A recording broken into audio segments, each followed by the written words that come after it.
Ridge Wallet. Go to Ridge Wallet. You do need a promo code for this one, and it's yours truly, Chael. And they always want me to spell that. They always want me to spell C-H-A-E-L. You know what? Not for nothing. I do realize that Chael is an uncommon, but you guys know. You guys know how to spell old Chael, right? And by the way, if you don't know, you'll never forget it. Want to know where I got the name Chael? Chael is the last 5 letters of Michael. They were going to name me Michael. My mom didn't like the name Mike as much. She thought I'd get called Mike. On the way to the hospital, she took off the M-I. Now, you'll always know how to spell Chael because you don't know how to spell Michael. So now you know how to spell Chael, just drop the M-I. C-H-A-E-L. Go to Ridge Wallet. Use the promo code Chael. That's going to get you free worldwide shipping. By the way, 10% off for using Chael. And this has it's something crazy, guys. It's like a 45-day money-back guarantee. Any reason. You just decide you don't like it, which I've told the guys at Ridge, hey, man, my customers aren't really scumbags. They're not going to keep your product for a month and a half and then send it back. And Ridge is like, well, you tell them they can.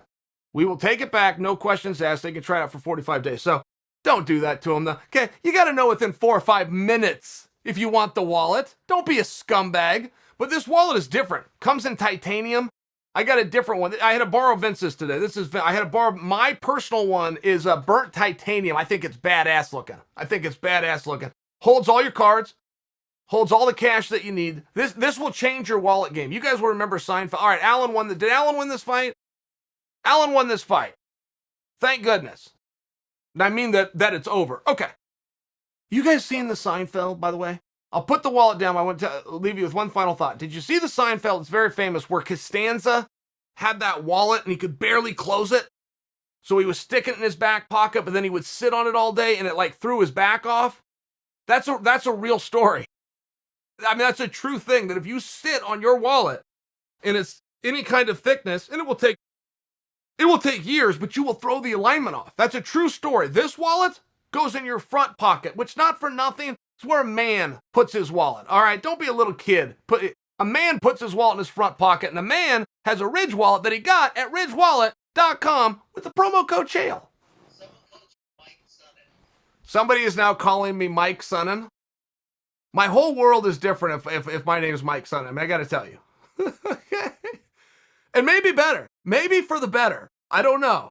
Chael wasn't the easiest name to grow up with. First day of class. You're just not going to get it right. All right, Cormier. I love Cormier as a commentator. Cormier is something that you're never going to get around. Like, if that's one of your dreams or goals, you want to go and be in Cormier's spot and wear the nice suit and talk to the fighters afterwards, good goal. I'm sure Cormier has a lot of fun. But if you want to do that, it's very hard to study and then be the next Daniel. And here's why. Daniel's the toughest guy in the room who comes across as the most playful. You just can't. Right? I mean, see the problem? How do you get that deal? Daniel's the baddest dude in the room, but you see the little kid in him. He is genuinely excited to be talking to Alan right now, to be at an ABC, to be at a UFC Live, to just about to be calling the main event. It's genuine, and it comes through, and it's likable. I don't know how good Daniel is. In all fair, I don't know how good he is. I just know we like him. I know it would be different with Howden, but that's why. When the biggest, baddest dude in the room is also the friendliest, it's one of those things. You remember guys like that from high school, man. Those were the cool guys, though. Daniel's a cool guy. He's not me, but I'm not in that. He's a cool enough guy. Ryan's asked me if I wrestled Daniel. I never did. We were separated by a weight class, and I was heavier. I was wrestling at 197. Daniel was wrestling at 184. And I had a teammate that wrestled Daniel twice, and the teammate beat him both times. Now, I bring that to you because Daniel still remembers that guy. His name's Doug Lee, and Doug was a stud. I lost to Doug for the state championship. Daniel lost to Doug at the NCAA championships. Brad Varing lost to Doug 2 different times. Doug was just one of these guys, but Daniel and Varing and myself, we loved wrestling. Doug was just really good at wrestling. Doug loved it. 7 minutes at a time for 3 months a year. We loved it all the time. So when this guy could just slip in and beat us, it's one of those things where I will still call Doug and tell, hey, I was just talking. Just saw Cormier, and he asked me how you're doing. And it'll always make Doug feel good. He'll even say stuff like, man, I can't believe he even remembers me. Doug was one of these killers that he just didn't know that about himself. I had a coach, Mark Schultz. Mark Schultz fought Rickson Gracie. Mark Schultz is an Olympic champion, 3-time NCAA champion. Mark Schultz was training under Pedro Sauer in Provo, Utah. And Mark could beat everybody. He could beat everybody in the class so bad that Pedro would not train with him in front of the students anymore, but Pedro would not elevate Mark to a black belt. And when you go to actual jiu-jitsu competitions, you have to sign up under belt. So belt really matters. It really does matter. However, if you try to take a false valor, you will pay for it. You get your ass kicked in front of everybody. You get your arm broken in a competition. So it really matters, but that's also the checks and balances. Mark Schultz is a black belt in jiu-jitsu. He went to Meyer and Frank and bought it. He shows back up at the jiu-jitsu gym wearing his own black belt.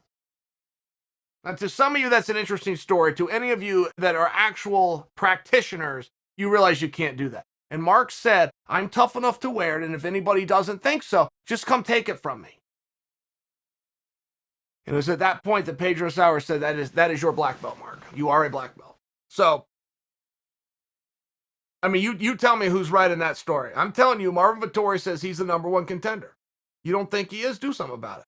That's the message. It's real simple. This is real simple. We're not getting sophisticated here. Marvin Vettori says he's the #1 contender. There's an unknown group that may or may not be operating out of an unknown office in South Nevada that says somebody else is. Who are you going to listen to? The unknown group that meets every Tuesday at 9 a.m., or are you going to listen to Marvin Vettori? I mean, those are your choices. Those are your choices. I'm listening to Marvin.